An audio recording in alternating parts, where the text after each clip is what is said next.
I welcome the changes to the stamp duty. My mother's actually moving into the area to be closer to me and obviously to her grandchildren, and she's saving about £4,500 on the changes to the way the tax being applied against her property. The tax is a lot fairer.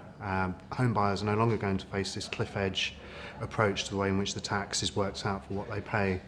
Under the old system, they would have been paying a percentage on the full value of the house as soon as it goes across the threshold. And each time that threshold was crossed, that percentage increased dramatically. So this saw buyers in sort of mid-market facing an additional tax bill of in the region of £7,500 for the sake of going £1 above the threshold. Under the new system, as outlined by George Osborne today, the tax payable is going to be on a proportion of the property, and when you reach a tax threshold it's going to be on the value above that rather than being applied to the whole value of the house. With the mansion tax, it potentially is going to penalise people that have lived for a long time in a property whilst that property has gone up in value whilst they've been there.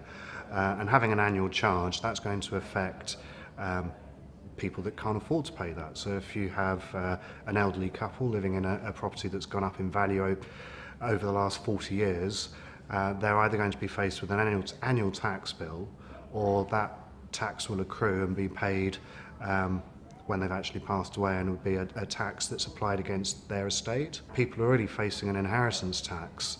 So whereas the stamp duty is something that only is applied when the property changes hands through the sale, the mansion tax that's being proposed by the other parties actually penalises people for living in a more expensive property. It's only going to be a tax that's affecting Tory voters, so it's a very easy thing for Labour to bring in because their own supporters are not necessarily going to be affected by it. Under the old system, there were bottlenecks of properties just below each of the thresholds, and there was very little choice on properties just above the threshold.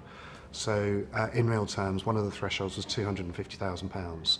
So there'd be many properties up to that value, but then there would be very few just above that because there's a massive hike in the tax that was being paid. With the changes that are being announced today, a property can move across the tax threshold without attracting a massive hike in the tax that's going to be paid.